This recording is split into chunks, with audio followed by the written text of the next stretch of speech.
Follow us and be the first to know. This is the Comrade Show.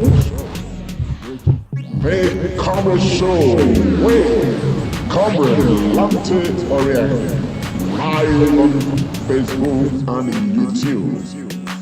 Like us, follow us, and be the first to know.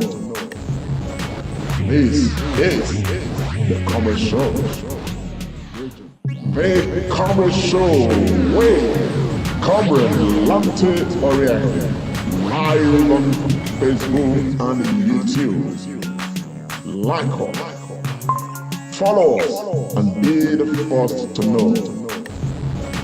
This is the Comrade Show. The Comrade Show with Comrade Show.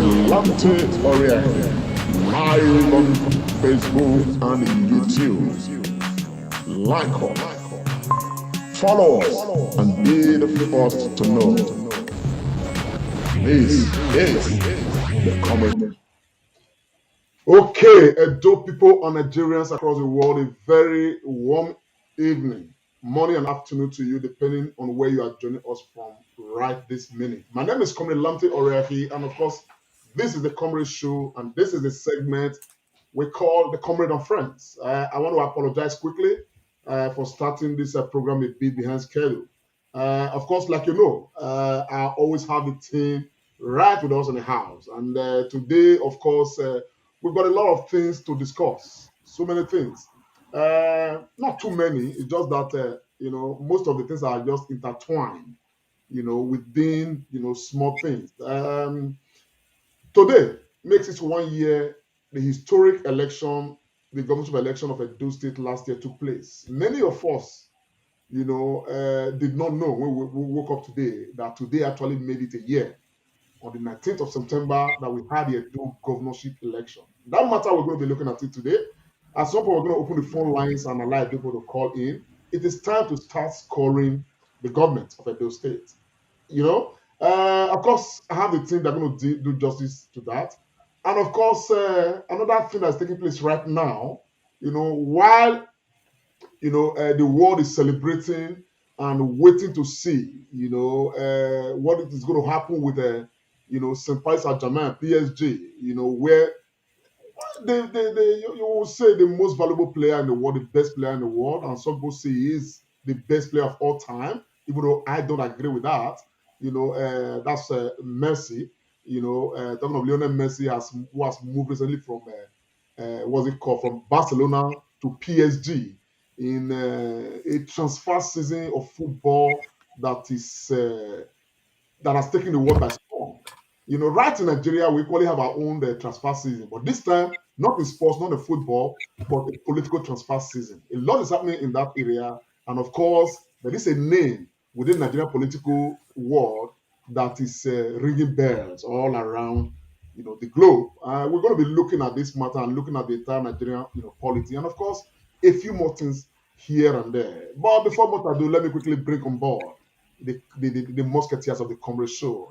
I call them the comrades and the friends. Of course, right in the house, I have my friend, my brother, Yoba,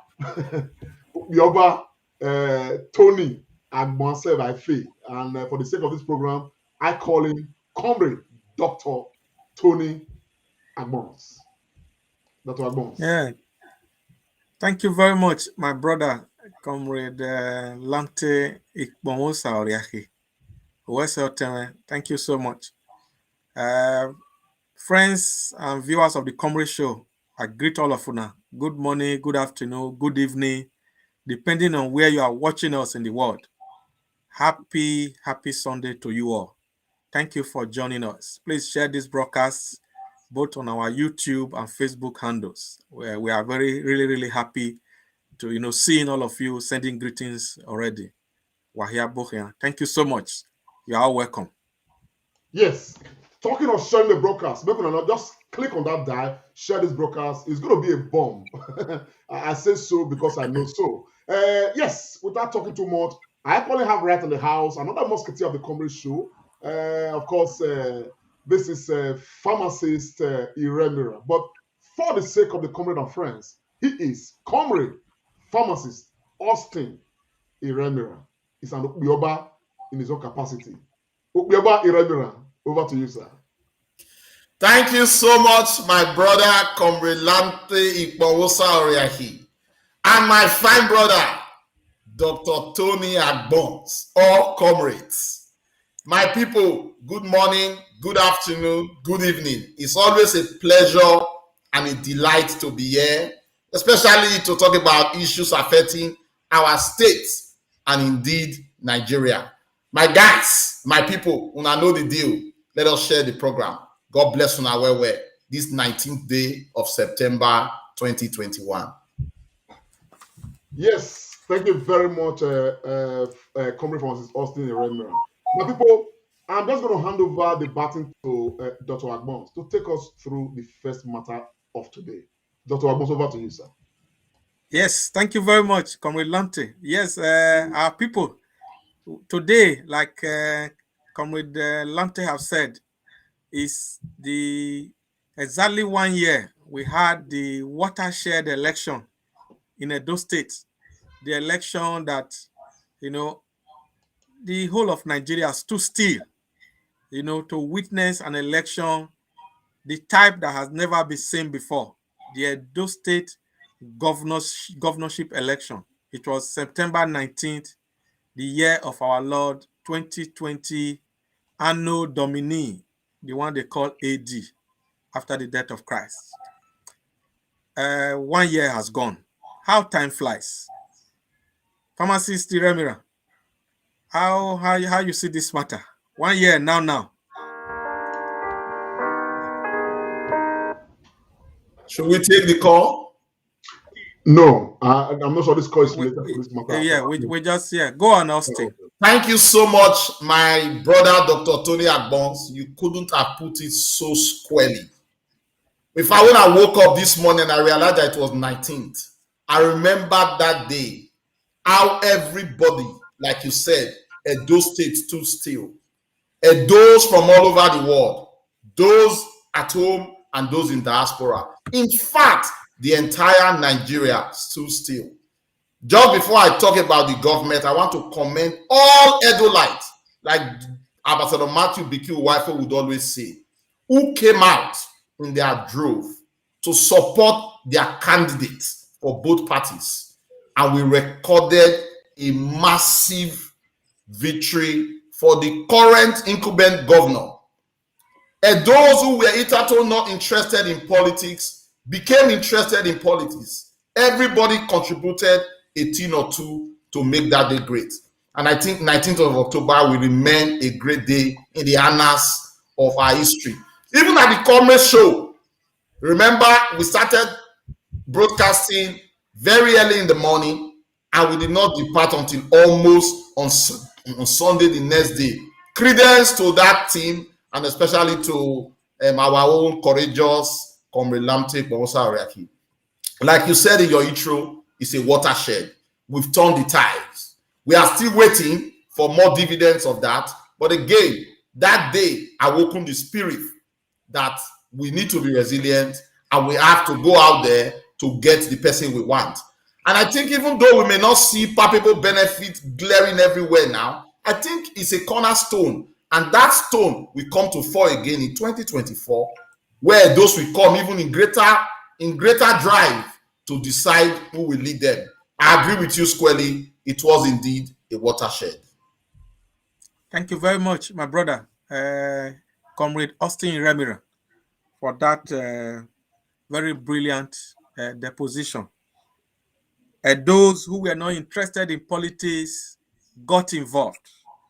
That day, September 19th, 2020, awoken the political consciousness of Edo State citizens all over the world. And we had that watershed election. Comrade Lante Ikpowosa Oriahi, September 19th, 2020. What was it for you, my brother? To be honest, I think it's a day that we cannot, forget in a hurry, because um, the election of Governor Obaseki, marked, you know, changed the narrative for the political process in Edo State. Hitherto the whole idea was that when the Godfathers, ordain, and that's it, it's done. But kudos to all Edo people, what Edo people did physically and spiritually, known and unknown, passively and actively. We've never seen such in the history of Nigerian polity. And so, to that extent, irrespective of what the environment may look like right now, I think Edo people, have a lot to be happy for. First, it was a process that genuinely marked the end of an era, the era of Godfatherism, a process that enthroned, the relevance of Edo people in the diaspora, enthroned so many, brought a lot of participation, increased the participation, belief, and every other thing. And so it's one process we cannot forget in a hurry. For me personally, I think that the election of Godwin Obaseki and the role we played, is so indelible that all we can say is that Osalubo Awese, for helping us to turn the page, but to correct, or rather to let people know about, a lot, because we've not really had, a public discussion on this, what went in, what we did. I probably think that in the course of, marking this 1 year, we probably may need to find a day to talk about what went into this process, what our roles, where, how we came with what we did and all of that, what our contributions were and all of that. We probably need to discuss those things sometime, just for the public to be, fully carried along. You understand what I'm saying? But for me, I remember one thing which today I still remember, I'm constantly reminded of, is that September 19th, the role we played, we had our own situation room called, we had, what's it called, a correspondence on ground across many different wards, across all the 18 local governments, and we were reporting live. I remember when we were putting that program together, when I was discussing with Loretta about the program, and of course, I think with Ambassador Biki, I told them, I said, if we're able to pull this thing off, this may be this most talked about aspect of the election of Governor Baseki, if we're able to pull it off. And I'm happy, with all the guys on the ground, the correspondents we had, all of them, we had over 100 of them reporting from across different parts of the state and all of that. And the way we're able to manage, from on the 19th of last year through the 22nd of last year, my eyes did not blink. I was here sitting here. You understand what I'm saying? On all you guys, jolly good fellows, you were there. When I get tired, somebody at most will take over, another will take. It was just a crazy moment. The desperation to ensure that the Governor Baseki was re-elected, to ensure that we dethrone, what's it called, a Godfatherism, was so high. But I must give kudos to the leadership of Dr. Loretta, Ambassador Matthew Biki Waifu, every other person that worked for that process. I must give kudos to them and all of that. And I must equally thank the initiative of the Comrade Show, because when the Comrade Show started, to be honest, I must say this to the public, the Comrade Show did not start on the account of coming to support Obaseki. The Comrade Show started as a platform, and I'm glad Loretta was there when I was starting the Comrade Show. The Comrade Show started as a platform, wherein we need to bring all political actors, all the governorship aspirants to come and tell Edo people, what they want to, their government is going to be like. That's how the Comrade Show started. We did not start from the onset to want to support Obaseki. But when things started playing out between the Shumola and Obaseki, and eventually when Obaseki was, disqualified, and Oshomole was bringing somebody he campaigned against previously, I could no longer see it as an independent umpire. I told Loretta, I said, I'm going to throw in the toy. You understand? So now I cannot pretend. I had already brought 2 governorship aspirants to this platform. You know, there's this Akhalame who came to talk to us. I already had an arrangement with what's his name with POI, talking of Pastor Sadi Ezeyamu, to come and actually talk to Edo people. So we had a calendar to talk to all the aspirants. There are so many of them we're going to talk to and all of that. But when that thing happened, I don't have anything against POI, you know, for instance. The person I have this against personally, it was personal between me and Oshomole, was that Oshomole's will, you know, and control and godfatheristic attitude, if there's something like that, you know, cannot hold, not while we're alive and all of that. So those were the things that happened. And so eventually I said, no, this cannot happen. And I began to take side with the governor of Edo State. And to complete the process, we now have to do all we have to do to bring the governor to the platform, to talk to us. He spoke the first time, and we reached, you know, certain commitment to say, man, we are going to support this governor all through and all of that. This was how, you know, the Comrade Show was, you know, bettered to now sit where it is sitting right now, where so many other things with jolly good fellas like you coming on board, you know, began to come in and all of that. Today, we are partners with government and the people of Edo State to make Edo a better place. But to be honest, the whole thing, okay, consolidated with the election on the 19th of September 2020. That's how I would say for now, my brother. It was remarkable. Thank you very much, Comrade Lamte Ikpomosa Oriahi. You have gone down memory lane, especially with that election day broadcast. I remember how we all stood in for over 24 hours, non-stop, broadcasting that election from all parts of Edo State with our reporters on ground and all that. It was indeed a momentous occasion. You've said so much.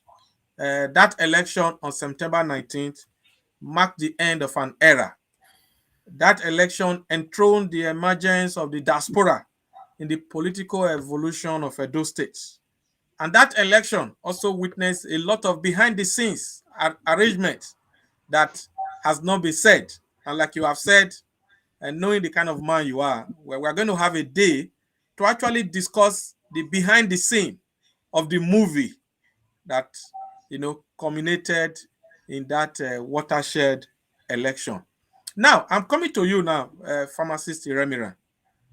Elections are just an opportunity for people to make a choice.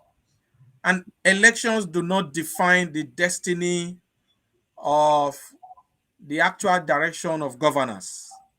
So the question I want to ask you, Pharmacist Iremira, is this. Do you think going forward, we are going to have this kind of election again? What happened on the 19th of September 2020? Do you think there's going to be a reenactment of this, juxtaposing all that is happening in Edo State at the moment? What is your take, my brother?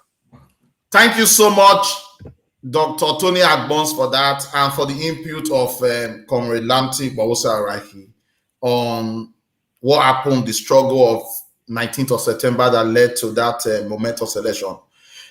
Just to answer your question, I will say yes, because Edo people are very resilient. It may not, the next election may not be in that category and quantumness that we have with Obaseki.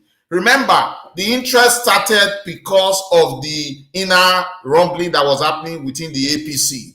So that generated loads of interest. But going forward, there will be a new interest that will be generated now. And the question will be, did this big lion called Obaseki, did it perform? How well did it do? Were there things that made him not to perform? That's going to be the next step that will now conscientize the minds of the Edos. So I think it has started. It will continue in that form because people are now interested. They are now asking questions. They want to be involved. So I think next election, 2024 in Edo State, would almost be like what we experienced last year. The only difference may just be that maybe this time the process of selection may be a bit clearer. And then, like Lamte said, we have killed godfatherism. We hope so. And we don't think it's going to rear its ugly heads again. Once the parties do their internal democracy and they come out with candidates, and those in their wisdom will then estray these candidates and see what happens. I must tell you one thing, Comrade Tony Agbons. Edo is unique. We don't really vote party. We look closely at candidates and what they want to do. But of course, election is a choice. Once they get there, will they deliver? That will be the next challenge for democracy. And I hope if we are able to hold Governor Godwin Obaseki to ransom and judge him on his promises, that would also set another barometer for 2024. Thank you very much, my brother, for that unique speech you just gave. Edo is unique. We don't really vote party. We look at the candidature. So based on that, your last premise, I'm going to take you on now, Comrade Lamte Oriahi. Edo State. These are people who are very wise. The average Edo man is not someone you can just push around. Edo were itan fima Edo. Edigwe agbeme homa. What that means is that the Beninese, the average Edo State person, we understand a lot of conventions, a lot of wisdom flows around us. So, looking at the way our politics is evolving, what do you think is going to be the participation of Edo State people going forward now? Because prior to 2020, a lot of us we didn't take part in anything political discussion. We will not even put it on our Facebook page. We will not talk about it openly. People were scared. People always felt that, oh, talking politics, you must be a violent person and all that. But here we are in Edo State. If you see what is happening, both on the ground and on the social media space, you see that the political awareness of Edo people now is not so high. So, against that, comrade, what do you think is the political ascendancy of Edo people? How do you think this trajectory is going to pan out? Comrade, just before you come in, there is a comment that we don't have audio. Yeah, I think the comrade would have seen that. Yeah, I saw that on the chat as well. But I think we do have audio. Yeah, but people, I can see comments are coming based on what we are saying. So I think maybe it depends on the network. But I have audio. The person should check his device. Check his system, yeah. So, comrade, if you can take that question. So, this political participation of Edo people. So, to be honest, it is usually dependent on a lot of things. This is why I would lie to you. I mean, I'll say this boldly. One of the biggest fears I have or not fear, the biggest concern I have is that this government of Obaseki should perform, because a lot is dependent on how much Obaseki does in his government. You know, we cannot run away from the fact that, you know, there are hopes, you know, heaped on this government to deliver on, you know, governance as far as Edo State is concerned. And I'm sure the governor himself knows about that. He has talked about it, you know, a number of times, you know, when we have Zoom meetings and all of that. So the expectation from Edo people is very high and all of that. So I think the next question actually is, you know, 1 year down the line, Edo people actually getting what they actually bargained for in terms of governance and deliverables as far as government is concerned. That is one. You know, political interest, you know, to be sustained, you know, beyond the level, you know, it is, or beyond what we saw 2022, is going to depend largely on how much Obaseki does. Because right now, from what the feelers we're already getting, people are getting, you know, disillusioned, disenchanted, unhappy. What we can only say is, let's be patient. You know, the government appear to be grappling with a number of things. and all of that. So let's be patient. The governor has just done 1 year. He's got 3 years to go. And let us hope and believe that this government will still deliver on the very hugely talked about, making Edo great again agenda. We have a lot of all that the government promised. And we will continue to remind government, on these things. So talking of 2024, a lot's going to depend on what the performance of Obaseki. If at the end of 2024 or before then, Edo people conclude that the government of Obaseki has failed, that is going to reduce interest and participation. I had a visitor since the last 3 days, okay? And this is a visitor I convinced personally, one-on-one, to support Obaseki. Apart from this visitor supporting Governor Obaseki, this visitor pulled a number of people to support the government of support the election of Obaseki. Today, this visitor is telling me, we had a discussion yesterday. He was telling me that he is already losing interest. And that before I convinced him to support Obaseki, he had already said all politicians are the same. They will never change and all of that. So we actually want to see a different song from the Obaseki-led government, to prove to Edo people that all politicians are not the same.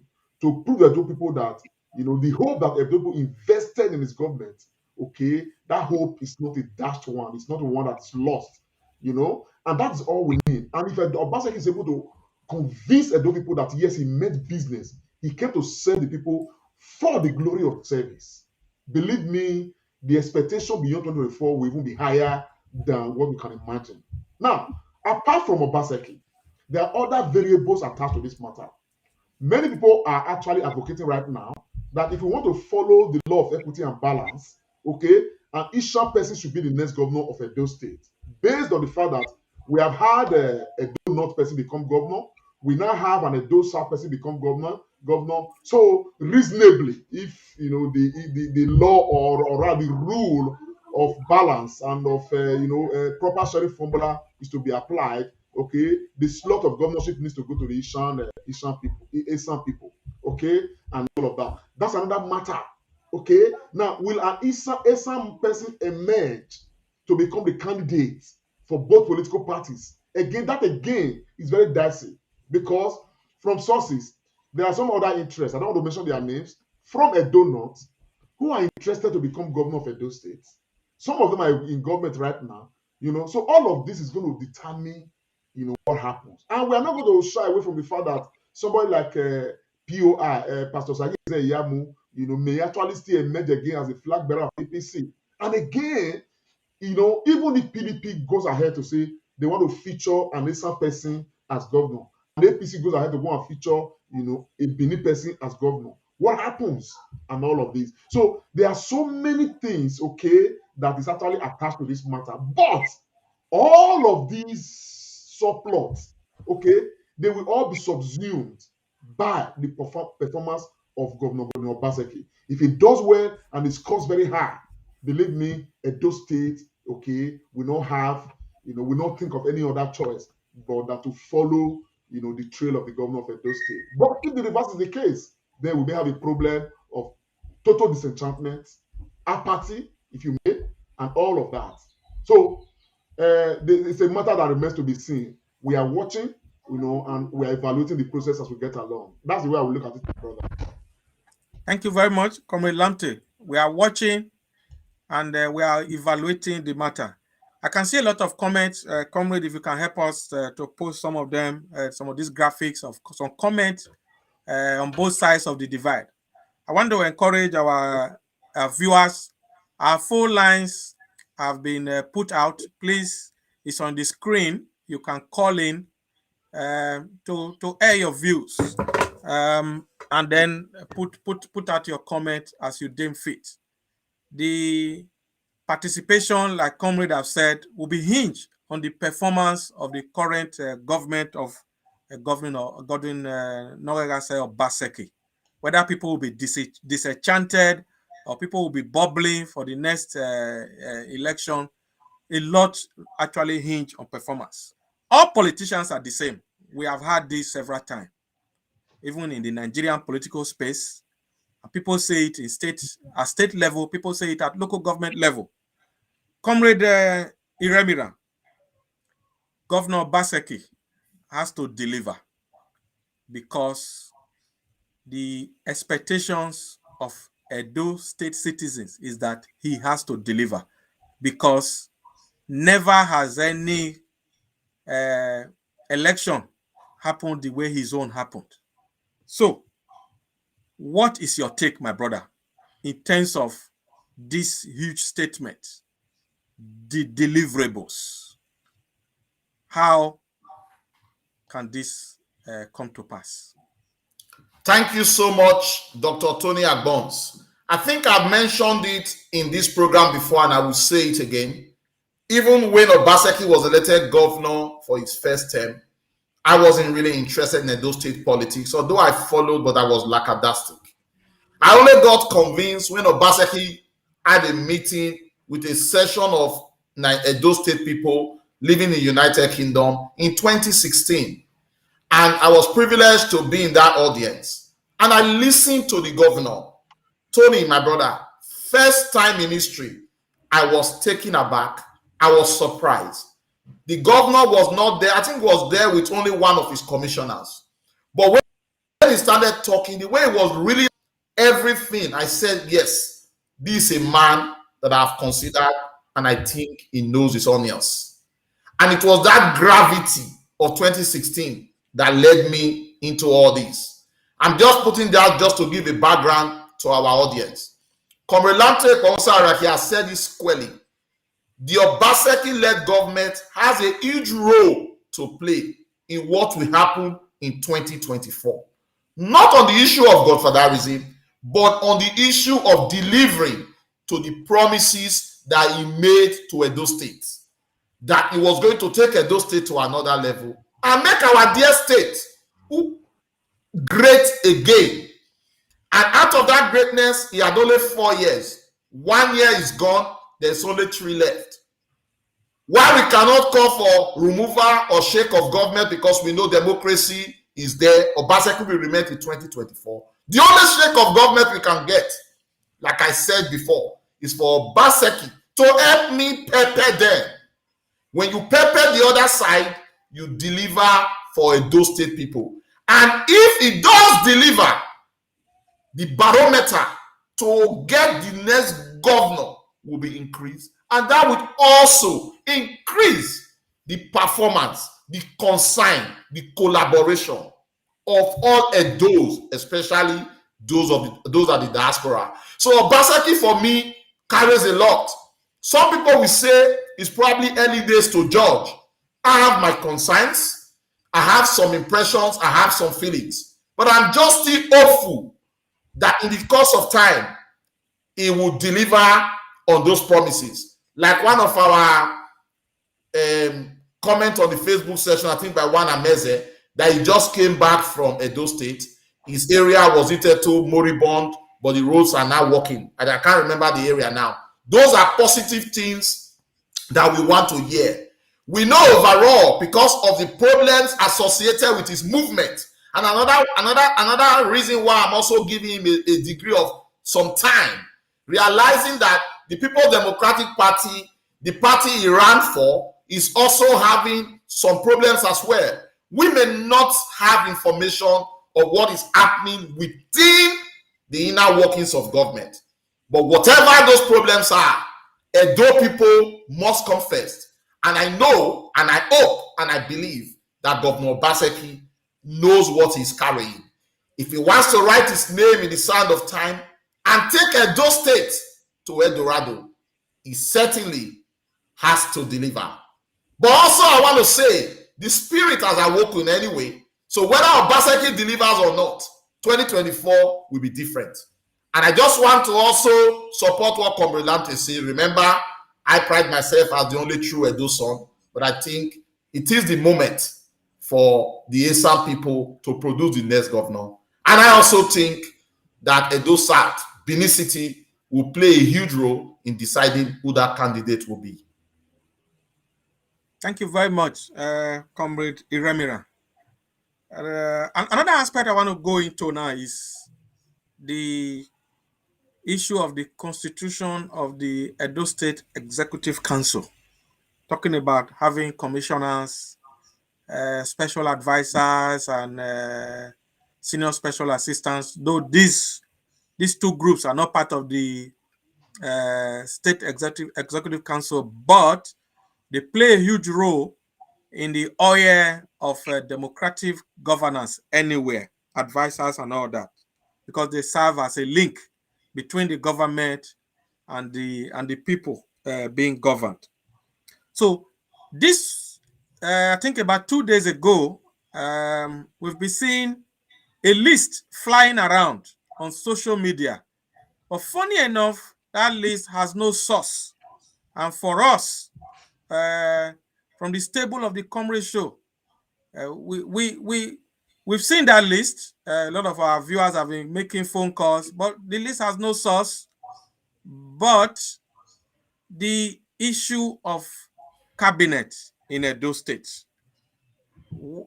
has taken such a long time. And this has created some kind of vacuum that in Edo State now, when they talk about the environment, people will be calling the governor. When they talk about education, they will call the governor. When they talk of traffic, they will call the governor. When they talk of market, they will call the governor.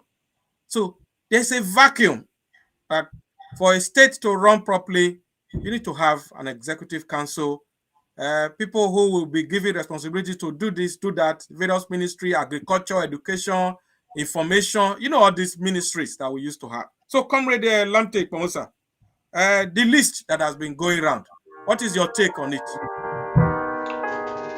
Can we just take this caller, please? Okay, we take this caller before we go to that list. Hello. Okay, I think we've lost the call. Yeah, go on now, Comrade. Okay. The list going around. First and foremost, like you mentioned just now, and rightly so. From the Comrade Show, definitely we are disregarding that list. The reason is very obvious. People have called me and I've told them that as far as we are concerned, the governor of Edo State has not, instituted his cabinet. He has not done so because officially, if the governor is to release any information officially from government house, the information is signed, sometimes by the secretary of state government. That is talking of, Barrister Ogie, or by the governor himself. And so we expect to see a list that is signed by an officer of government. Not anybody can just generate a list anywhere and begin to perpetuate here and there. Let's caller is trying to call back. Hello. Hello, yes, go ahead. This is the Comrade Show. What's your name and where are you calling from? I greet you, boss. I greet you too, sir. Congrats, I so really appreciate you. I don't know, I know how to speak English as well, but I don't know if I can speak my dialect. So, because of these girls that are talking jokes now. Go ahead, sir. Okay. Boss, do you quit away? If we want to go, or where we have you? Yes. Good. If your Basekina, if you take care, it's a mess for you now. It told him away. I'll be being media people try to reach you to ask you what year now, all this kind of stuff. So now, truth, you told him about my brother, Oba taking what feel or disappoint you. Okay, now I'm calling for Finland. My name is Usagilua Obakolo. Okay. Thank you very much, Mr. Sangelua. Thank you so very much. I think the point is well noted. Okay. Okay, let me mute my list first, my phone. Let me load it down. Okay. So, Obaseki or disappoint one having about 1 year. Go and look at that state. Then you have my brother. And what am I when 19? You understand it now? Because in a way, you might be or why can again so that the I ziri. But in a region, my brother, I'm good at be careful now. Because remember anything, he told about my brother, if I just take 2 months and make Nigeria go and look at so is a mess. and this local road is a mess. Mabara wa wa wuli da umu bene mwaya ya nawe una we me say have nawe mana start na because we no ido ayona na oyona me wani mo baseki na yona na wa ido ave the blame. Yes, wa ge blame na igwe na and the blame na no so na I get be fun. Mana start na because all the men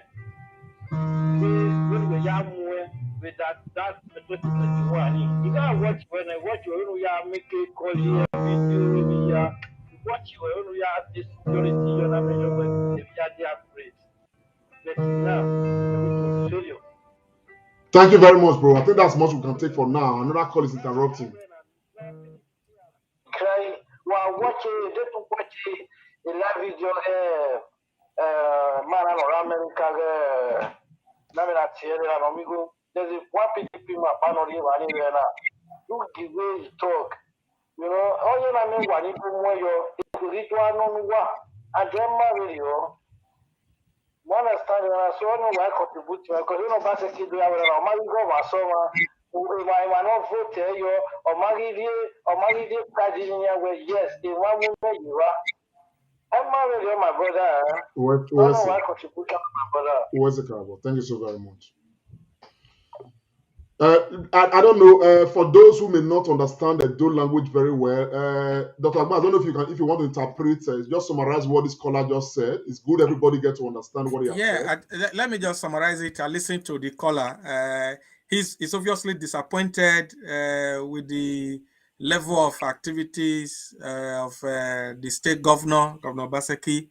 And he's saying that the governor has disappointed the mass of people who fought tooth and nail to, ensure his victory at the polls last year. So I think that's the summary of what the man that phoned in from Finland said.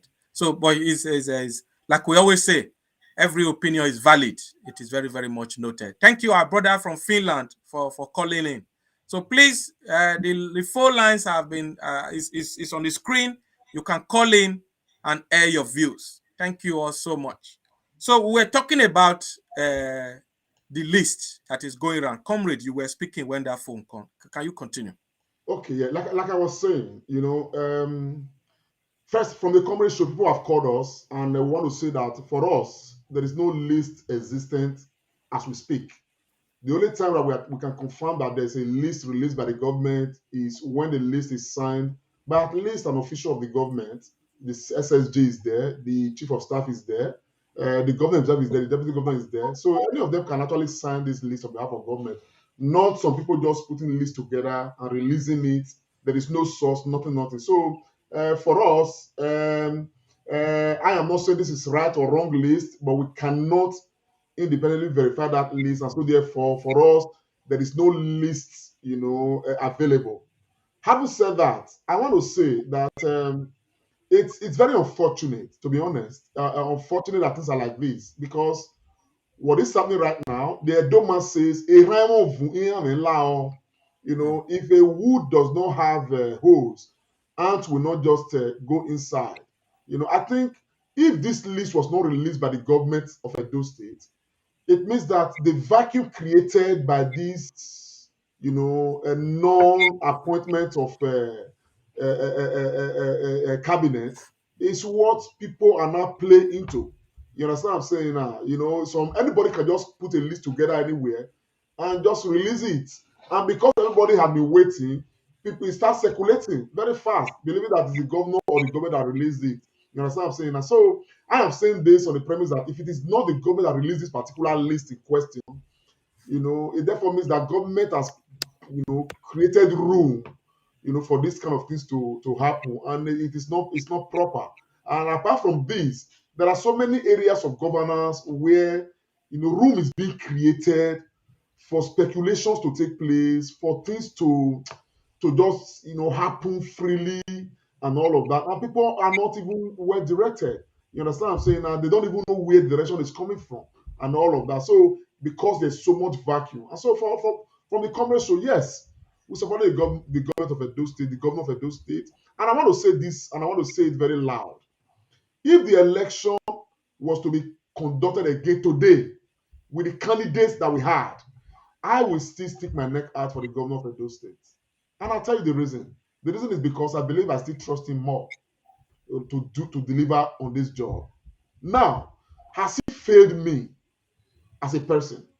1 year down the line, I am disappointed, but I don't believe he has failed me.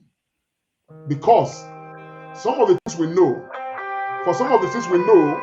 okay, it appears that there are impediments to making some things happen as far as governance is concerned. The other day, we saw, the outburst from the deputy governor of Edo State, who is very much enraged, like he expressed, with PDP in the states and all of that. He didn't finish his statement, but the statement the deputy governor was making is pregnant. It's a sign that a lot is happening in government that is not open to the world. And all of these I use the word may not, give the chance for the governor to deliver on what he needs to. I'm not making excuses for him. I'm waiting for him to come out on the day he's going to come out, to come and let the people know what is happening and all of that. So, but I'm trying to build a premise why, if this election was to take place under the same environment, okay, this time, I still, we vote for him, as the better one of the available devils on the field. Okay, that would be my take. You understand? But it is not a blanket check, and that is why I always say that even though we supported the governor of Edo State, okay, we are equally at liberty to hold the government accountable. 1 year down the line, we are not impressed. Today, I would have expected that we would have been singing songs of praise. Imagine somebody calling now saying that we are going to be taking the blame. We will not take the blame. If Obaseki performs, the glory goes to the Obasekis. If Obaseki fails, okay, the reproach of failure will go to Obaseki, because you cannot predict the temper of a chicken still inside its own egg. But what we do is that with our candidate on the ground, you look at the field and make a choice who to support. And that's what we do.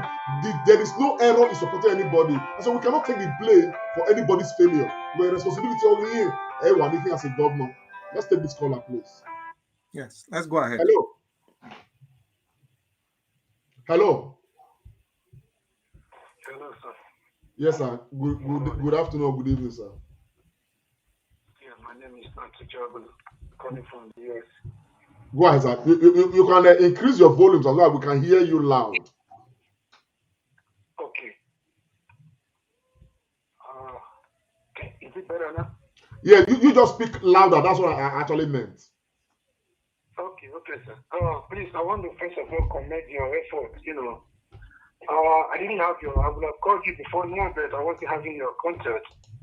The effort you made during the election was a memorable and historical one. There's nothing to regret at all. I commend your effort. I commend your team. You see,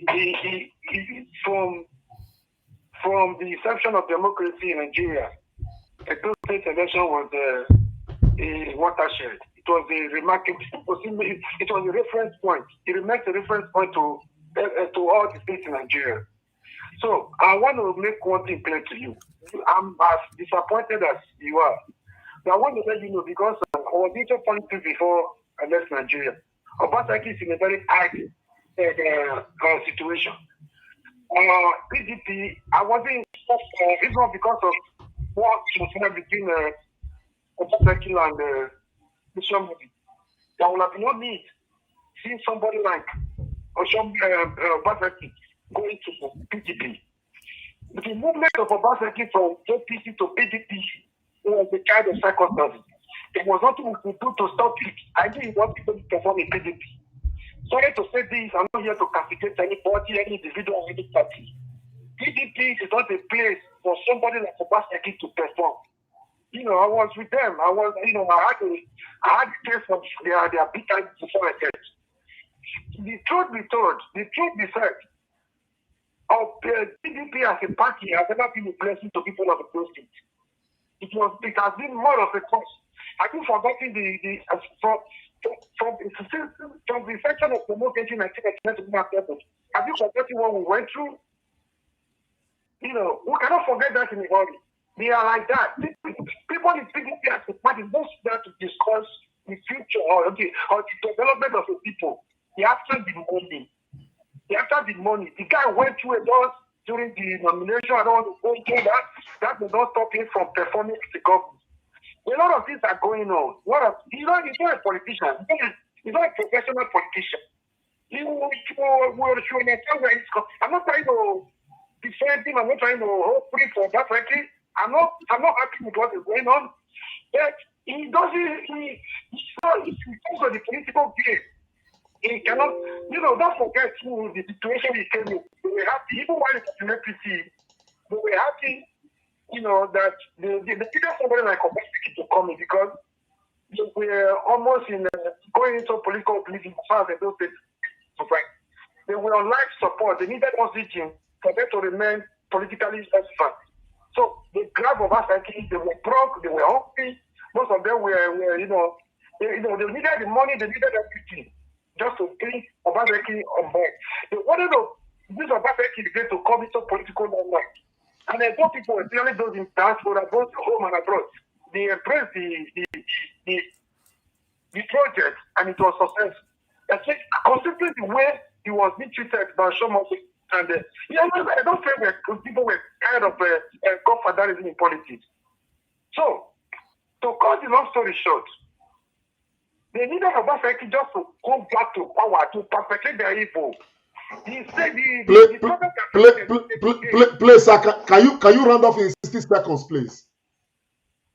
Okay, sir. Let me conclude by saying he came there playing with Obaseki. Obaseki he needs people around him to be able to succeed. It's all about their selfish interest and personal aggrandizement. They are more interested in their selfish interest, what will benefit, than what they don't see politics the way we see it. We're talking from here. We'll be living abroad from time. They don't see that way. It's after their pocket, it's after their stomach infrastructure. Thank you very much, sir. It doesn't mean that is not to say, there are a lot of things are going on. There is trouble. Even between Obaseki and Deputy, there's trouble going on. They don't want to tell you. Between Obaseki and PDP, a lot of trouble. But the guy is getting what he's seeing is more than what he expected. They will not allow him to perform. They want like somebody keeping him an office without authority in the office. He may not be able to take no crack. All right, bro. That's the most we can take. Thank you so very much. Thank you, sir. Hello, we have another caller. Hello, sir. Hello, good afternoon or good evening. Where are you calling from? What's your name? Good afternoon, my brother. I'm calling from the United Kingdom, London. Go ahead, sir. My name is Victor Menosa.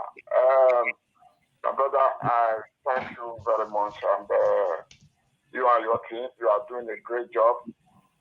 Even the one you started it before the election.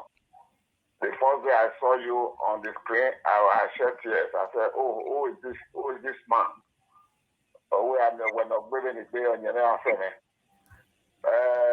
You guys are just, you have tried. But for anybody to say PDP is not making Obaseki to work, I disagree. I disagree totally. Obaseki has his own because it was everybody. It was what went on between Obaseki and Oshomole that ginger everybody to say that no, Oshomole cannot take us for a ride, and everybody supported Obaseki. Not that we didn't support him because of what we are seeing, what we are seeing that we have done. No, we are asking a woman. That is why we supported Obaseki, but not because he has not done anything.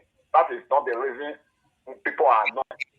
Because you are telling, now why are you telling people lie? 1 year, last year, September 19 or 20th, we had this election. It was sworn in November. And people ask you, when are you going to form your government? You say February. Everybody waited for February. Now February becomes April. April becomes June. June becomes July. So these are the reasons. We said, no, we don't want all those people that say one thing, they are doing another. Now you are now, behaving the worst. You are taking people for a ride.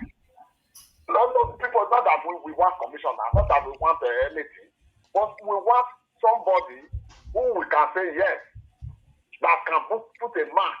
This is how to behave. This is how to run a government. But he's doing opposite. So you guys were here, everybody. People were here. That very day of election, it was like a carnival. We were on phone calling people. There is ringing here. You go there. There is this here. You go there. We were proud. All the whole country were proud of Edo. But this guy is letting us down, and he's not coming out with everything. He's not telling us this is the reason I'm not coming comment. It's just one man show. It's not done. Thank you very much, He's sir. not talking to anybody. He's not saying anything to anybody. It's just like, who are these people? Let them go to places. It's not like that. Thank you very much, my brother. Thank you, sir. Anyway, Thank you. Go ahead, sir. Dr. That was we thank our callers who have been calling in. So I just want to quickly on this list, pharmacists. I know you have been itching to talk. What is your take? Can we take this call?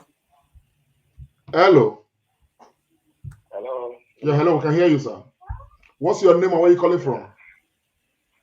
My name is Eddie Omorobe. I'm calling from Brighton, in United Kingdom. Go ahead, sir. Please speak a bit louder. I want to say a big thank you to you, Comrade Show. I want to say thank you to Dr. Tony and Mr. Austin. You guys have been doing a great job. I want to commend you for this platform. This platform has overstayed the election. It shows that it wasn't only about the election, it's about the interest of Edo State. Thank you very much. Concerning Obaseki, many people, they look at infrastructure and say, Obaseki has done this, he has done that, he has done roads. Like what the last caller said, it's not primarily because of infrastructural development, like building of roads, that people are angry. Those things they are just normal basic things that a government should do. The major problem people are having is that Obaseki seems to be too far from the people. Far in the sense of, giving information out, always talking to his people, carrying them along and letting them know what is going on, what level we are in now, in whatever direction is taking his government. And that one has made it even, what has even made it worse is that he has not formed a cabinet. So that the people he cannot reach, those people that are working with him would have been doing those information giving and all those things for him. And he's just running it like a military administrator. You want to do a COVID-19 policy, you just bring it out. It's just like a military administrator. That's why people are angry. I went home in March. I saw what he did. There's one road because one road to a failure. It down that there are some things of Africa, like infrastructure wise, like road wise. Look at that road that came out from the airport road. Those kind of things, they create development. But what people are angry with are some policies, some things that it does that the people are not carried along. Now you've not formed the cabinet. We don't want to know if it's PDP problem or if it's APC or those things are rumors because I didn't hear from Obaseki's mouth. He should know that to whom much is given, much is expected. Look at the way people turned up during the election. We've never had it so good like that in Edo State. That everybody around the world, they were all congratulating to people that you've been able to stand your ground and fight against God. So it was a massive turnout for him. And that is why the people are angry that with all those things we did, is this what you're going to use to pay us back? We know that you still have 3 years. But those 3 years, to be honest, practically it's 2 years. Because from the last 1 year, it's going to be policies in the place. So there's no time. There's no time, to be honest. You know, I'm not angry with Obaseki that he's not doing this. We know that there is paucity of funds. It's not really available like that everywhere. You know, that aside. But other things, other policy making and all those other things that like carrying the people along, making them know what he is doing and what he's about to do and what he has done. The people are just like in the dark. People are crying about security. It's not coming out to give them confidence. You see what Wiki is doing. When there is any problem in any part of the thing, we can match there. Take the camera along. You know what Oshomole did when he was there, when there was problem in Edo State. Oshomole even led one protest one time. Oshomole led the protest in Benin one time as a governor. You know, it makes the people know that yes, the governor is with us. And the people will follow behind him and they know that yeah, we have a leader. Okay, that's the case. Just acting in the shadows and they can't find him. You know? Thank you very much. Thank you, my brother. Thank you very much. Over to you, Agbons. Yeah, Austin, if you can continue, you were wanting to talk. We are still talking about the list. Thank you so much. I just want to thank that caller because what I gathered from his statement, I don't know if you watched that film, Missing in Action. Our governor seems to be missing in action by way of communication, and that is creating the vacuum. No matter the reason we are adduced, Obaseki is the one we know. All others are irrelevant. And at some point, you need to stand, take up the gauntlet, and act as the CNC, irrespective of all the problems. And that is just to answer the question Dr. Agbons asked me about the list. We've established that we cannot speak so much to the list because we don't know the source, and we are sure it's not from the government. But what pains me, Tony, relating to this list, is that the government, this is over 48 hours now that this list has been trending, the government has not come out to counter that information outside to say that we are expecting the list, but this is not the list from the government. And when you create a vacuum, people that don't have your interest, people that don't mean well for you, will latch on that vacuum and begin to give different connotations to it. I have said it here. I am a pharmacist, and I'm worried with the mental capacity of our governor just now. I think, I said it in former episode, the governor would be sick now because he appears to be the commissioner for information, the commissioner for health, the spokesman of the governor, of the government. So when you put all those things together, Tony, it's very overwhelming. It's very overwhelming. How are we going to go through with all this? There is no law that says that Obaseki will have to form his government. So you cannot hold him on ground of law.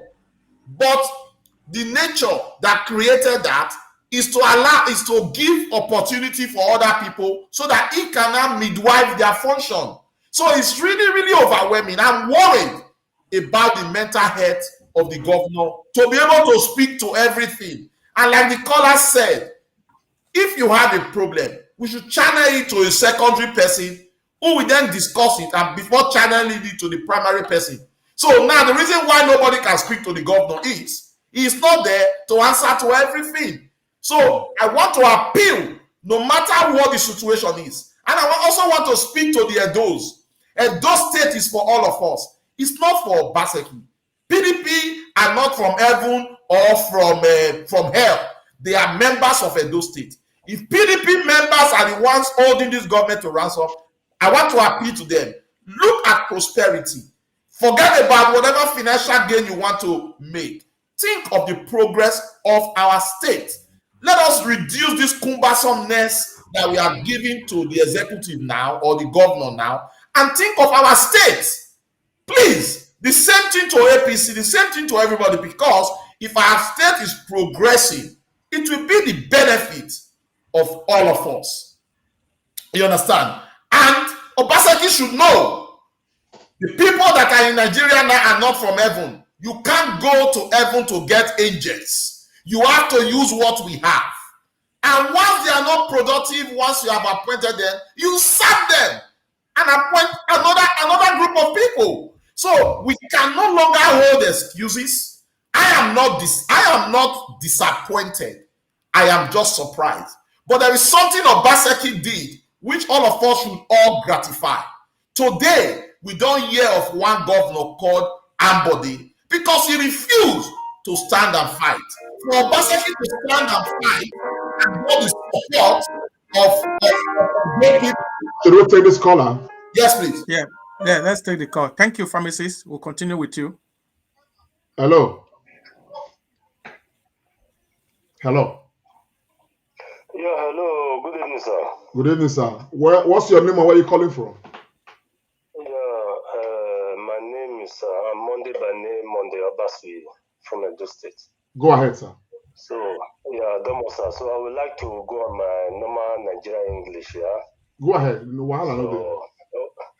So I would like to speak broken. I'm going to speak broken English. I bet. We will join you. My first point is that which I have talk, we say, normally, after this, like me, let me I talk my own, let's say talk here. The reason we make me support Obaseki was now Shomole Kosa. Because of what Shomole do, now invest me personally, where I support Obaseki, talk to my family, made a vote for this man. Because of what that man do, because we see say, he want to prove himself, say, now he no pass, you understand? So, the other point is that, I see, say, the mistake we make, we say, before we support anybody, for any position at all, not be only Obaseki, no, say, this life now school, this one, we should take and say a mistake, but we need to learn, we have to learn from our mistake. Before we support anybody, even though not local government chairman, even though not saying anything, now we need to give them work. I don't know whether you understand me, sir. Yes. We need to tell them, this is what we want you to do if you become a governor of the state, if you get that seat. Now, okay, for instance, before I continue, now, so road you know the tie for Benin. Some people, they tell say, he come from Benin, he say, the tie road. Thank God. Now, I say, we not get problem. So why is the need why we say with the complete road be our problem?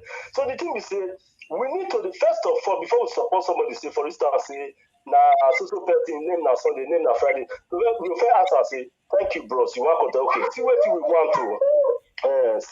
want to. This one are the project, just 3 projects, or if now one.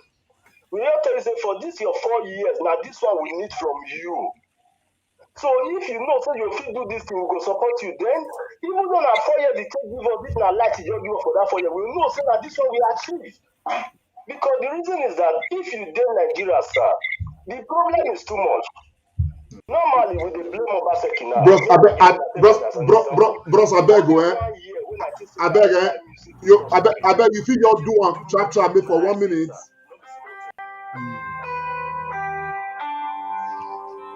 Another call for me. Hello. Yes, hello, Mr. Comrade. God bless you, sir. Where are you calling from? What's your name? This is Mr. Victor Advance Osagi. I'm calling from the Central African Republic. Go ahead, sir. You have 90 seconds, sir. 1 minute, 30 seconds. Okay, thank you very much. Just make my contribution. I was making some comments. The government and speak, so that most of these questions we are asking, we should go directly to him to ask these questions. That is 1, 2. And I still have other rising situation back home concerning this large grabbing from the forest reserve among the communities, and a lot of communities are grumbling, and they want to know exactly what the government is doing with speaking of this land in private sector to where the communities are there without prior notice to the communities, just by taking the land and making a deal for this land. In the conclusion, I don't see you people being blamed for supporting the governor, because at that particular time, with what happened with the previous government of Shomole and how though were being wrong politically, was getting wrong because of professionalism. So we all supported, we saw the way you acted in the day of the election. We really appreciate all the team. I'm following you up. I'm calling you in person, but I'm just having this conversation with the team that you have there, that we should please call the governor And she had a contact to him, giving these information that they are not really happy with the situation, especially the humiliation we who supported him is going to be having at this point in time. Thank you very much. That's my contribution. Thank you very much. That's very concise. Over to you, bros. Yes, go ahead, sir. Yeah, I thank our last caller. I just want to speak to the caller that called before. Go ahead, bros. You know, just to assure that caller that called from Benin City, I have told Comrade Lamte already and Tony, we learn from events, and life is an incremental process. I just want to assure that guy. Anybody make a speaker for pidgin English. When they come outside again to call contest, we go give her certain terms and conditions wey dey for the benefit of Edo State, so it don't go happen again. Then just talking about, I was talking about the surprise that Obaseki sprang. You know, Ambode could not fight, and Obaseki gave a fight. And after the watershed election in Edo State, remember Ondo State, that also awoken the spirit of those in Ondo, and they stood their ground. So there's been some blessings in the fight that eroded Governor Obaseki, but there is still much to be done, and I hope he can do that, especially in the area of communication with Edo people. Edo people are worried because there is no communication. And I can also say, Lamte, if the governor comes out to tell us that he's not forming commissioner, he's not having a cabinet for 4 years, I can tell you, Edo State people will not be angry. So long as there is work done. Why am I saying this? The lack of communication is a serious impediment and may likely be the greatest indictment to the governor and the government of Obaseki. But I hope and pray that after today, hopefully in the weeks to come, we'll hear good news, and your rising for growth will never fall back again. Okay, let's take another caller before Agbons comes on. Go ahead. Hello, what's your name and where are you calling from? Hi, it's Moses. I'm calling from Newcastle. Okay, go ahead, sir. Please, you have just you have 60 seconds, sir. We are running out of time. Oh, sorry. Okay. I just want to contribute to what the caller said, that the blame is on people that campaign for Obaseki, which guys can't blame on us. He did the right thing. You know, he pick a side and we try to support that side. So there's what they try. All I can say is that what they're trying to do to bully people, their side, they are already, you know, preparing for the next election. That's what they are doing. Obaseki has not failed. My only issue that I have had with Obaseki is has not taken advantage of the support, the support I got from the other people. Absolutely. That if your party is giving you, go back to the people. Exactly. So, you know, don't keep quiet. Mm. You know, so that's the only problem. He has not failed, and I know he will not fail. Thank you very much, sir. That's a good one. Dr. Agbos, did you hear what he said? Yeah, I heard everything. Thank you very much. I think on that premise, we're going to conclude this issue of the Edo State election, which is 1 year.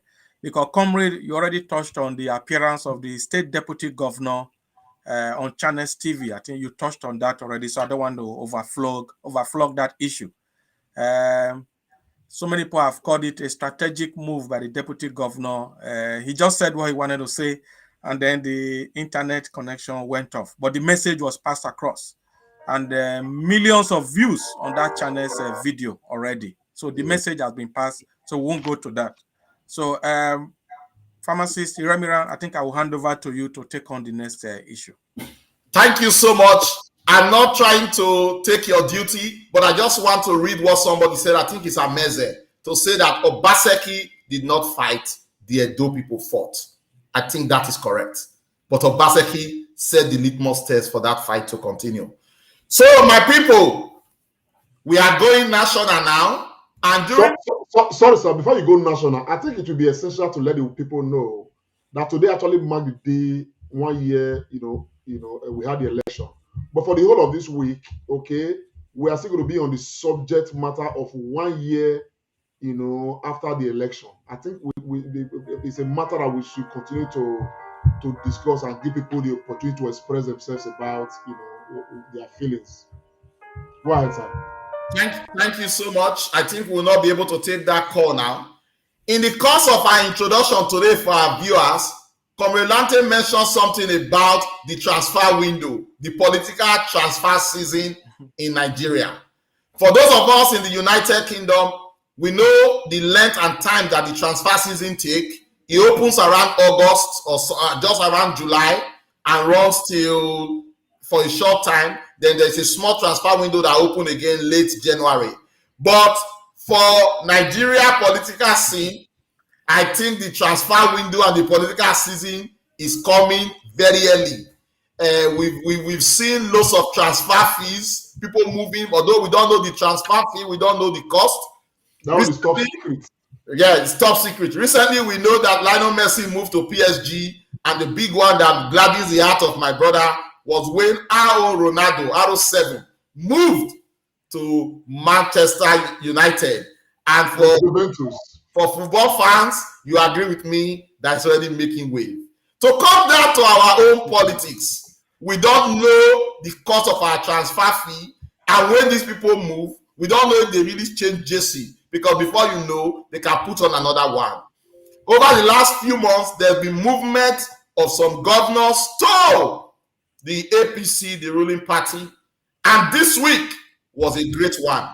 Not because movement is new, but because of the people involved. There were two massive movements this week. There was the movement of Shehu Sani, all the way from APC, the ruling party, to the People's Democratic Party. I think he's been earmarked as a top striker for you to lead the leading team to move to a B division. But only time will tell.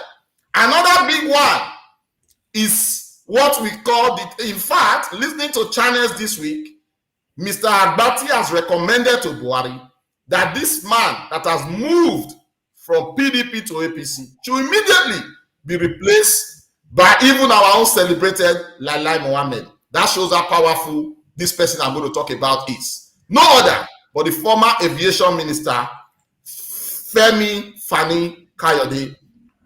This is unique because this man has said a lot about this APC-led government. He has even sworn on camera that over his dead body, he will not make that move. To the greatest surprise of everybody, that move happened, I think, on Wednesday or Thursday this week, and it was received at the presidential villa by the president of Nigeria, General Muhammadu Buhari. This has generated lots of feelers in the social media platform, even in PDP and in APC.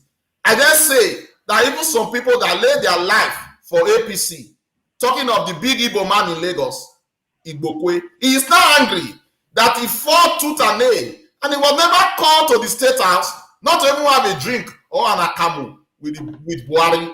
To his greatest surprise, the greatest critic of our time, Femi Fani Kayode, got a very sumptuous visit. And only yesterday, he also told us that he had a dinner with the present Minister for Communication and IT. I don't know, I've forgotten his name now. Patani. So you can see that this big transfer fee is making wave. We don't know the cost of the transfer fee. We don't know how many t-shirts have been sold. We don't know if it's going to be good home goal for APC or PDP. Only time will tell. But again, on a more serious note, what are these political parties really doing? Are they just avenues for people to move freely, or what is happening in Nigeria? A big issue. And I have to bring it to our brothers so that we can have a chat about it and see what our contributions are. On that note, I will call on Dr. Tony Agbons. What is your take in this big transfer? My brother, the more you look, the less you see. This transfer season has started, and I know that it's going to continue until the general elections in 2023. I must tell you, I wasn't surprised. Well, we are here to present our newest member of the party to Mr. President and leader of the party. Chief Femi Fani-Kayode. He's the newest member of APC. We just received him, and in appreciation and understanding of Mr. President's vision and magnanimity. How did the President receive him? No, he received him very well. And, Mr. President is a magnanimous leader who shares his vision with anybody who is looking towards greater Nigeria. So he's happy, and he received him very well. He commended his courage. Well, why not? The point is that I felt that this was the appropriate time to do the right thing, to put Nigeria first, and to appreciate the efforts that have been made, particularly in the last couple of years, in terms of security, fighting insurgency, fighting terrorism, and most importantly, is the appreciation of the fact that we must remain one as a nation, build bridges, work together to move the country forward. The efforts of the governor of Edo State, the governor of Zamfara State, and a number of others, including the governor of Kogi and a number of others, in their respective states, and in moving this country forward and in helping Mr. President to move this country forward, cannot be ignored. And it's very, very important for us to appreciate the fact that when we see that there are good things that are happening, we appreciate those good things. It's not always negative. And when the time is right, we change direction to join forces and join hands to move the country forward. And doing this doesn't mean we're enemies to anybody. All of us, even if we're in another party, the PDP or any other party or any other group, we can still work together across party lines, regional lines, ethnic lines and religious lines. The most important thing is for us to understand and appreciate the fact that Nigeria must not disintegrate, and those that want us to end up fighting one another in a war will be put to shame. And there are people that think like that, and that is what informed me to come here to meet Mr. President. He was very gracious, he was very good to me today, spoke so well, and it's an honor for me to be here, and we will move the country forward together. How do you think Yes, as I was saying, it didn't come as a surprise. Our politicians are known for this. And I must say this here, more is going to come. People will move from the PDP to the APC, they will move from the APC to the PDP. But the painful thing for this, and Nigerians must know this, is that both the APC and the PDP, for me, I don't see any difference. They are the same. So they just use it to get to office, even whether in the Senate or House of Assembly. They just cross carpet. It's like moving from a room and parlor. You move from the room, go to the parlor, from parlor, you go to bedroom, then you go to the garden, you go outside, you go to market. So it's a very annoying scenario, and it is unfortunate that is where we are. I will stop there for now because of time. Thank you, Dr. Tony Agbons. It is a very funny situation, and it's unfortunate where we are. Comrade Lamte, do you think Fani-Kayode has gone to APC to contest as president in 2023? Can you speak on that, please? No, to be honest, I'm not interested. Whatever the reason is, honestly I'm not interested. The reason is very clear. I'm not surprised by this move. I'm not surprised because a few years ago I came to understand who Fani-Kayode is. Obasanjo did speak to that, give him some bread and that's it. The only concern I'm having is that this move is, it's been expected. I think what we should be talking about now is when next is he going to move back to PDP? You understand what I'm saying? That is equally going to happen if God sustains his life. I think it's shameful. Fani-Kayode has since lost his integrity as a human being. He doesn't have one. I have known that for a very long time. And so whatever he does right now is not a big deal. You understand the picture of what I'm saying? That's one. The other aspect is that it's unfortunate. This is a man he has so highly condemned. Now, the bigger picture inside the matter that we may not even be seeing now is that the level of distrust he has now created between the Igbos and the Yorubas. Okay, because there's another debate generating out of this altogether. People are already saying that the federal government has used him to lure Kanu into Nigeria. He has betrayed Kanu. There's a video footage. He was close to Kanu, close to Igboho, and people are already, pointing fingers at him as the one who has, betrayed these people and all of that. You got close to them, got sensitive information from them and all of that.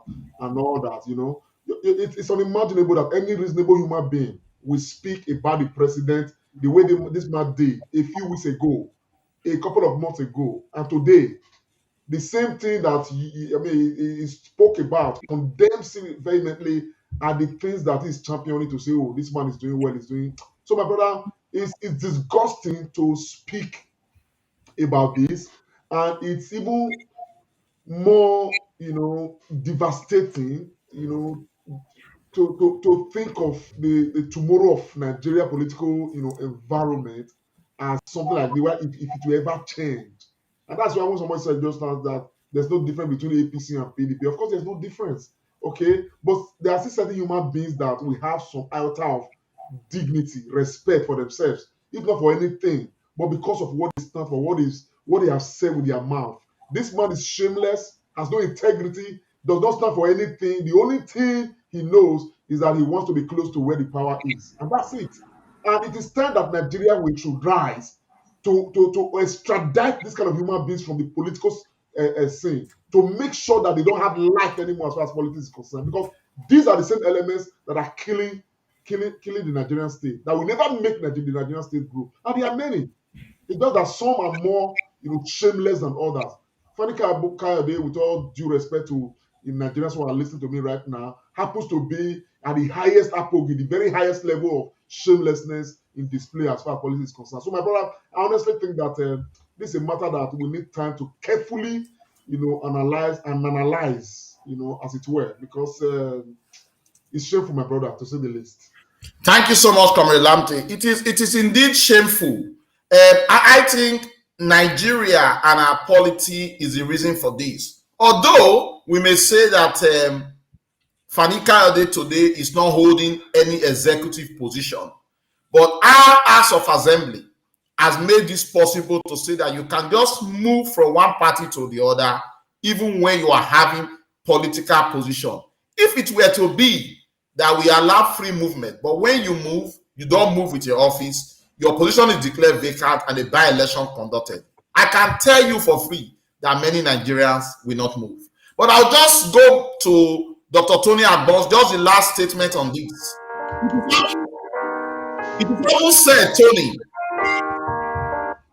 It is often said, Tony, just the last question on this matter, that the Southerners are always the spoilers of everything. All you need to do, dangle a piece of carrot in the form of money, in the form of position, in the form of wealth, and they will fall for it. Could this really be true in the case of FFK?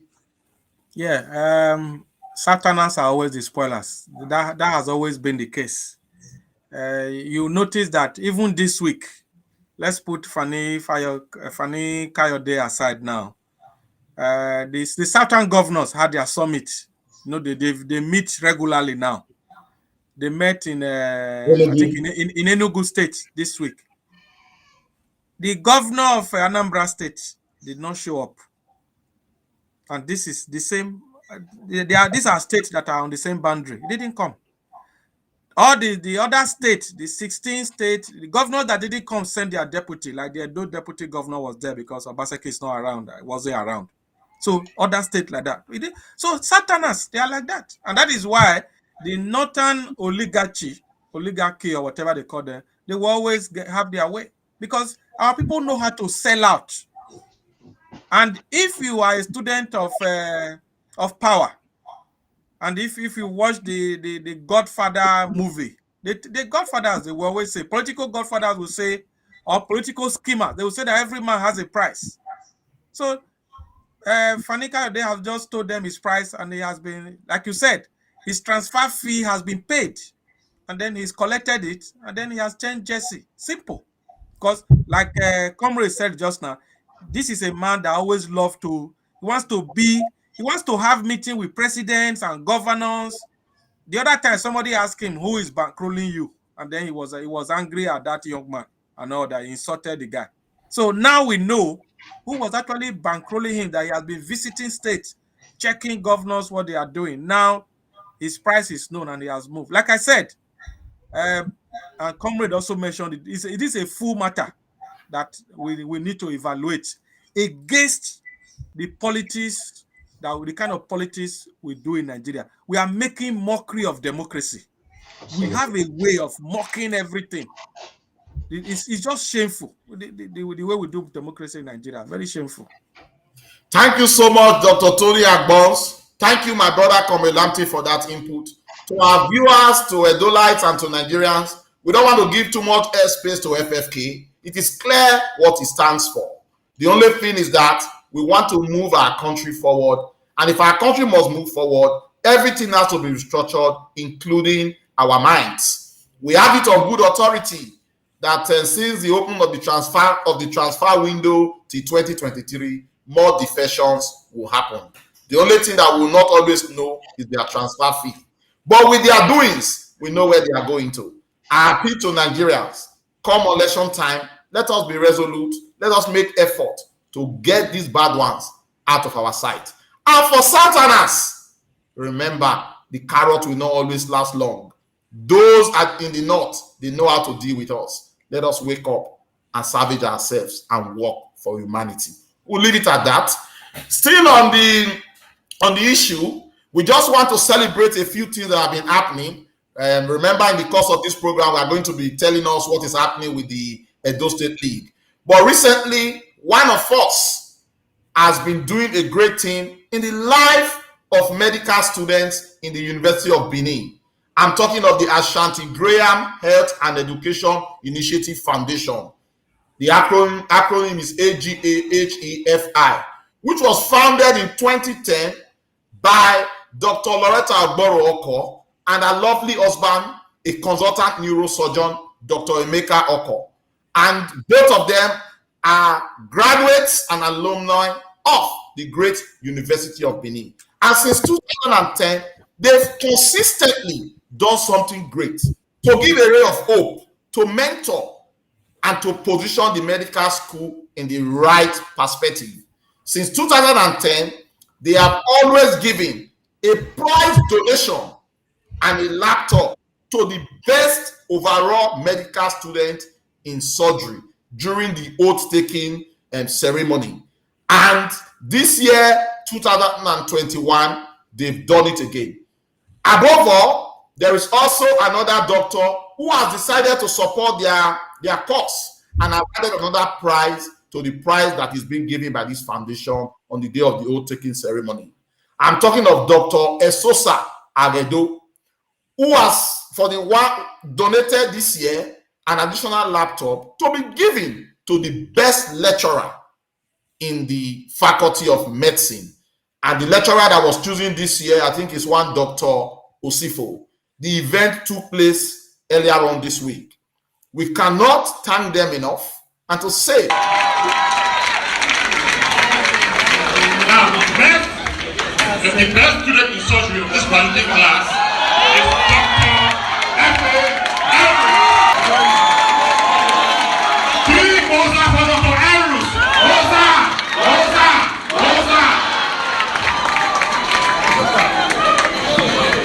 On behalf of the Ashanti Graham Health and Education Initiative Foundation, we present a new laptop to Dr. F.A. Arus.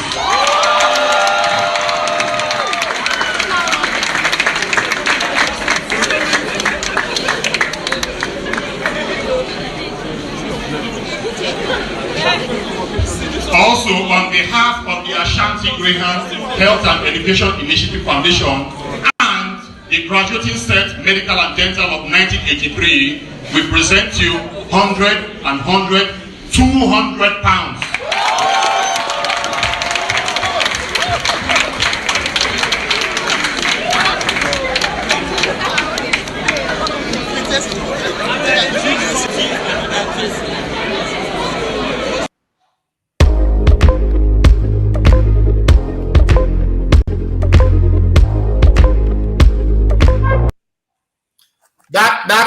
That is great. The newest doctor in town has just received a laptop and a cash donation of 200 pounds, 100 pounds from the Ashanti Graham Foundation, and 100 pounds from the Medical and Dental Set of 1983 University of Benin. And like I informed earlier on, another laptop was given to the best lecturer in the Faculty of Medicine.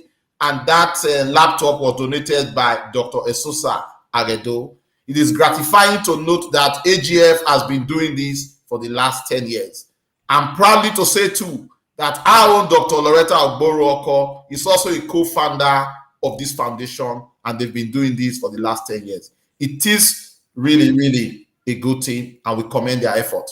Dr. Tony Agbons, do you have a thing or two to say about this novel? Yes. Oh yes, you can see I'm smiling from mouth to ear. This is the kind of things that makes me jollificate. I know what I'm saying. This is a foundation. Like you said, they've been doing this for the past 10 years, since 2012, consistently, year in, year out. So a big thank you to the Ashanti Graham Foundation, AGIF, as the name, the acronym goes. Well done. And to people like Dr. Aredo Sosa for his contribution as well. The medical and dental set of 83. This collaboration is awesome. But I must congratulate one of Nigeria's leading neurosurgeon, because if something is good, we have to say it. I'm an apostle of celebrating people. This is one neurosurgeon. Look, my brother, if there's anything that is very difficult to read, it's neurosurgery. You have to learn the nerves in the head and the neck and all that. Many of us are not ready to read that. So I must congratulate Dr. Douglas Emeka of Oko, the husband of Dr. Mrs. Loretta Ogboroko. He is a co-founder of this. They're doing a good work. And just seeing him there making that presentation of that laptop to the best graduating student, and then the money is so heartwarming and very, very refreshing, because most times what we hear from our country is all about negative news, bad things. So this shows that after all, there are still a lot of good people around. So congratulations to AGIF, that is the Ashanti Graham Educational Initiative Head Foundation. Well done. Thank you so much, Dr. Tony. Comrade Lamte, can you just take it up from there? Oh yes. What can we say? You know, one of the things that give me joy, is that I found myself in an environment of jolly good fellows, people who are very, committed to human development, committed to their own state, committed to their country, doing everything to make, where we come from a better place. And I mean, it's gratifying. Dr. Oko has been doing so much, to be honest. Apart from just this Ashanti Graham Foundation, the mass commitment to changing the landscape, it's his passion, for a better Nigerian health sector is just second to none. Honestly, I am humbled, and all I can say is to say thank you, to this initiative and many more that people don't even see, they don't talk about, and possibly to just draw public support. They've been doing this for 10 years, okay? To encourage who? Our people, to encourage scholars, to make people work hard. I mean, look at Esosa Aredo, gentle giant. His commitment to human development, his commitment to things like this is exceptional. Look at Loretta herself, Dr. Loretta. Look, I just want to say a very big thank you. And of course, to encourage Edo people, if you are there and you understand what we are talking about, but not everybody actually understands. And you know the importance of this, what the role of education in our own system, our own future development. All I would just encourage people to do is to try to support this initiative as well. I mean, make contributions to this as well. And I'm sure, the credits will equally go out to you. You'll be recognized. We'll talk about it here. Collaborate, and let's keep driving the state towards, a better, a better Nigerian state, and all of that. And this is what these people are doing. So I want to say kudos to the Ashanti Graham Foundation, of course, to the directors, to Loretta and the husband. I mean, honestly, thank you, and congratulations to the winners of this year's edition. Hopefully, this program will have huge support, the next time, that people will win more things, more people will be encouraged in the Uniben Medical School to work hard so that they can actually, equally be recognized to receive some of these awards. So I just want to say a very big thank you for what they are doing, and they should just continue. And of course, we'll keep on supporting them as well from our own end. Thank you so much, Comrade Lamte and Dr. Tony Agbons, for your input. I just want to inform our viewers that the winner of the best teacher in the Faculty of Medicine went to Professor Osifo. And on behalf of the Comrade Show, we just want to thank the Ashanti Graham Foundation for their good work and for sustaining this. Kudos to my very good friend, Dr. Emeka Oko, and to my other good friend as well, the lovely damsel and wife of this neurosurgeon, Dr. Loretta Aduware Ogboro Oko, and for everybody who has been part and parcel of the program, and also to Dr. Kennedy Aloan, who I understand is the Nigeria liaison officer for the foundation. He has put all this together. We are indeed very grateful. And we want to say, Uniben not the carry last. Thank God for your initiative. Please continue to sustain it. And God will give you all the wherewithal to continue this. And for all the recipients, as soon as they receive this, it will be a turning point and a turning moment in their life. Over 10 years, you have had 10 mentees. Who knows the impact that these other 10 mentees would have done and the source of encouragement you have given to the Uniben School. Thank you so much, Ashanti Graham Foundation. We shall continue to praise you, and we wish you all the best in all your endeavors. On that note, I will pass on the baton to, I think, Dr. Tony Agbons now, to let us know. We are still in the season of football, and we are seriously in connection with the Benin City Football League. Yes, thank you. Yes, go ahead, sir. I think we are going to report the judo match. Yeah, no, the league, the Benin City Youth League. Okay. Like we did promise on this program, we are going to be updating our viewers what is happening in that youth league as part of this whole effort of redirecting the energies of our young people. So the league.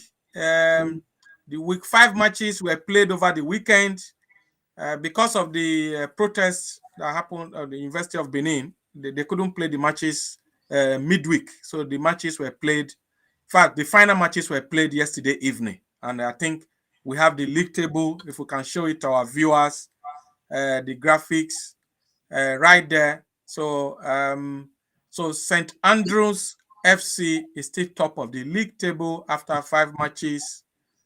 Followed by Raleigh FC. So we will keep giving you this update as this Benin City Youth League continues. I want to thank our viewers. During the week, we got some more donations. I'm sure the Comrade will talk about that one later. Comrade, Benin City Youth League, week 5 just ended. Oh, yes. Thank you very much, Dr. Agbons. Edo people want to, want to thank the organizers of this. Agbons just talked about the league. The league is ongoing. As a matter of fact, for the week 5, the most valuable, the best players for the various wings as follows. We have Jafar Abdul. We probably have as a best keeper for the weekend. For the week 5, we have Dennis. The defenders, Dennis Ezekiel, Echato Maxwell, Ugo Eke, Eribo, Osakbahusi, for the defenders. We have for the midfielders, Clifford, Ugbede, Ozogo Joseph, Osunde Nusa, and FA Joker are the 4 best midfielders we have for week 5. And for the attacking spots, we have Raymond Echeoba and Trust Oyebuke. So they make up the best 11 for week 5. But for the next weekend, for week 6, this is the features. On Monday, that's talking of tomorrow, Monday the 20th, Raleigh FC, will be hosting Isaac Success at S&T Barrack. On Wednesday, September 22nd, Benin Warrior, we go, we lock horns with Yak FC. That's 8 a.m. at S&T Barracks. That same on the 22nd, BJ, we host St. Andrews. That will be 10 a.m. at S&T Barracks. And the third match for that day will take place at 12 p.m. And that will be between Insurance Feeder and Ines Town. By Friday, week 6 will be rounded off with Rocker FC playing host to Gabon FC at about 10 a.m. at S&T Barracks. And by 12 p.m., Dynamo FC will be hosting Benin Warrior. And at 2 p.m.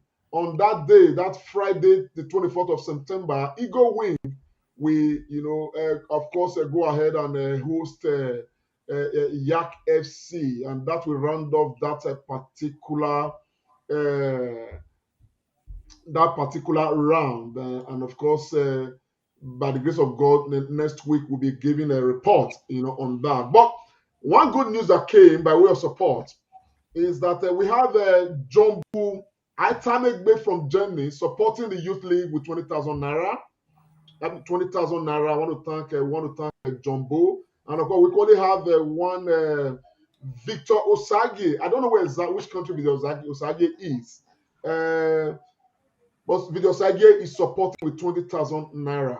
And so this money will be transferred to the Benin Youth League, for what they are doing. And of course, we want to remind one of our sisters, Dr. Agbons, there's a sister who promised to give us 10 football, to give the our sister, Felicia Boygbe. Yes, yeah. Sister Felicia Boygbe, we are still... I spoke with her. I spoke with her during the week. Okay. So we thank Felicia Boygbe for the pledge she has made, and I want to equally encourage Edo people wherever you are. You want to support this youth league, please, we encourage you to do so. Let's support our own. Let's begin to... This is already getting traction. Please, if you are close to S&T Barrack and you're watching the Comrade Show, please make a date to go and, of course, watch these matches and support, the teams as they play, because the Benin City Youth League is already, changing the tide, and of course, rekindling, sports development in Edo State. Having said that, we only have yet another support, but this one is coming from Chief Ezoba. Chief Ezoba in America. They are supporting the Judo Foundation, and they are supporting with materials. We want to thank Chief Ezoba and his team. Those are Smith donated to the Judo Foundation. And of course, this is the building, the massive complex that is being put together by, our brother, Mr. David Jesuabo Osarai, single-handedly building a combat sport complex for Edo State. We've dropped support for this particular, project, and just this last week, Chief Zoba, sent his team from all the way from America, sent his team down there to go and look at what is happening on the ground. And of course, they are making huge contributions in materials, towards this project. I probably have this video, this footage to play so that we can see part of what happened at that level.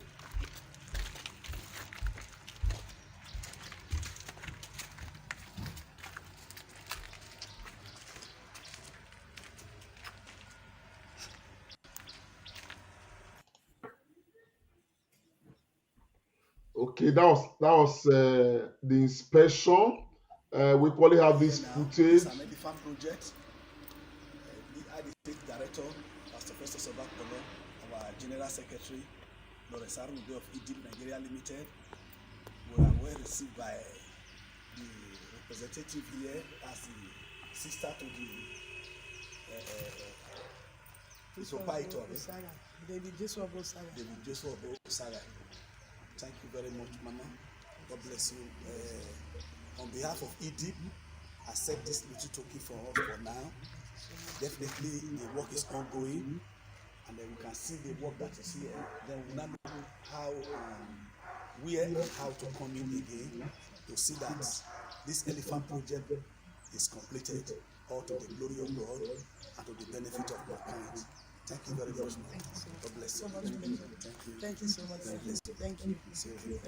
I want to, on behalf of Judo Foundation, Edo State in Nigeria, say a big thank you to this wonderful company, ESZIP Nigeria Limited. And God bless you, can't guess it. Thank you for everything you've given. It means so much to this project, and God will definitely bless and reward you all abundantly in the name of Jesus. And this project is going on, you all will be going on financially and all aspects of life. In Jesus' name. Thank you so much. Pastor Obakono, God bless you. And Lawrence, God bless you too. Thank you, it's a pleasure. Thank you. Okay, Dr. Agbons, I will be over to you now, but the only thing I want to say that it's not a white elephant project, it's a gigantic project. I think did he call it a white elephant project or an elephant project? It's an elephant project because this one is going to be completed by next year. So this is a huge project, and thanks to Chief Ezoba, through his company ESZIP Nigeria Limited for this. We know how cement is gold now, and this is a lot of bags I can see on that graphic. God bless this donor, and I know many of our people have pledged, and they will still want to support the Judo and Sports Foundation. Yeah. Thank you very much, my brother, Dr. Tony Agbon. So all we're going to say is we want to thank everybody, Chief Ezoba, for this, of course, using his company and his organization to provide his support. Look, man, Edo people are supporting their own, and I'm glad Edo people are very good at that. And so we are thankful. And just to remind us, I don't know if it will be essential, but the last time, these men received, support from Edo people, they made videos to appreciate that, So I'm sure that, I don't know, Dr. Amo, will it be necessary anymore for this? No, I think not really. We'll just keep doing like what we have done today. So it's very obvious a representative was there to receive. Yeah, we'll just keep it. But maybe after a while we can decide to change tactics. But for now, I think we are in order. Lastly, or rather, Thomas Remiran, what is your impression of the Benin City Youth League? Thank you so much, Comrade Lamte. You see, I was praying that you didn't call me because I was just happy watching it. To be frank, Lamte, if this is the only thing we've been able to do, God will bless us and bless you, bless Tony and bless the initiative, and bless Edo people. People are rising up to giving. This is awesome. And may God bless their pocket. For those that have not given, I know they will give. Edo, you people are truly generous. God will bless you richly. To talk about the league, I just want to say that I'm not happy the position that Yak FC is occupying at the moment. Hopefully, when we come back next Sunday, they should be at least rising. They should not be like Arsenal. Even Arsenal has left the bottom table now, and they are going to the mid table. But I just want But in fairness, the Yak FC, they are the youngest team there. I think they are doing all right. I know. I just want to. They're very young. Yeah, I just want to encourage them. And like I suggested last week, we're already doing. We never know the Ronaldos and the Messis that will come out of this league. And now seeing those names every Sunday for those that make the 11, to me, it is absolutely sweet.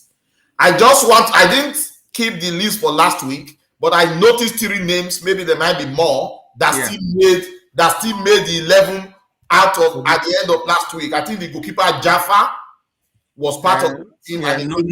No, sir. Then there is Eribo Osakpama. Osakpanusi. Osakpanusi. And I also think Trust Oyebuke, the striker. And Osunde Nusa. I'm really impressed. May God bless them and for this vision to continue to be up there. I'm absolutely proud. Thank you, guys. Thank you, bro. I think the next time we'll just, for the players that are making the team of the week, we will just equally, tag their clubs alongside so that it will just be a complete thing. You understand what I'm saying now? Yeah. I want us to give some attention to this youth league. It's going to be the beginning of so many things as far as the football development in Edo is concerned. And Edo people, we're already thinking of, under the same youth league, starting the Comrade Show Challenge Cup under 13. We are thinking of that. If we are going to flag that up, we will let everybody know. Just to equally, but because this youth league is under 20.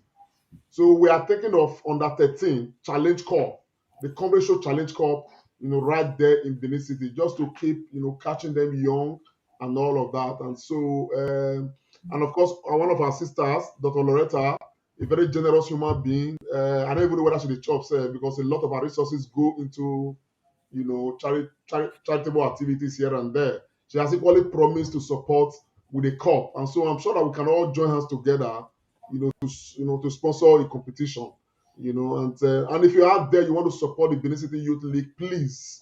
Nothing is too big, nothing is too small. Even if my ball they use and buy, now net they use and buy, now pure water they use and take buy for the players. Okay, they keep making this effort because what we are looking at, we want to see a future of Nigerian football. Okay, that will be like the 80s when we had, like China 85, we had more than 90% of the players from Bender State. Yeah, we can do that again. Japan 93, many of the players were from here. Even the ones that are not Benin, my brother was in China 85 team. Your brother was there, yes. Otwa and all of that. The first under 17 World Cup, Niamu. In Chile 87. We repeated about the same thing. You understand what I'm saying? With a crop of them coming from this part of the world. So we need to bring back those days. People are just queuing on the way of Libya. We are begging to be enslaved in the streets of Europe. Meanwhile, we have all of this lying fallow. So I want to thank my brother, the initiator and the director of this youth league, and that's talking of Douglas Idaosa, for this great effort. We will support this initiative all the way. And Dr. Agbons, thank you so much. Thank you so much for all you are doing to make all of these, a huge success. To be honest, I'm glad, I am proud, I am happy we are able to support as much as we can. So Edo people from across the world, please let us support the Benin City Youth League. Let us support the Judo Foundation. Let's use our hands to make our place how we want it to be, without waiting necessarily for what government alone can do. On that note, I want to say a very big thank you for being part of us. From me, Comrade Show, I want to say thank you. I will see you again, hopefully within the week. Over to you, Dr. Agbons. Yeah, people, thank you very much. Just like Comrade Oriaki have said, it's been really buzzing today. A lot of phone calls coming in, positive vibe, everybody giving his own opinion, very objectively, without abuse and insult. Let's keep the spirit. Have a blessed week. Thank you all so much. Yes, Pharmacist Remira. Thank you so much, my people. It's been a sweet one today, our Sunday tonic. I want to thank all our viewers and also to thank Comrade Philanthropy and also to thank Dr. Tony Agbons. I'm going to add another feather to all his title now. Is the official sport correspondent of the Comrade Show to the Benin City League. So my people, thank you so much. Stay well. Have a good time. I will see you again next Sunday. All right. From us, bye for now. Make Comrade Show wait. Comrade Philanthropy live on Facebook and YouTube. Like us. Follow us and be the first to know. This is the Comrade Show. Make Comrade Show wait. Comrade Lante Oriake, live on Facebook and YouTube. Like us, follow us, and be the first to know. This is the Comrade Show.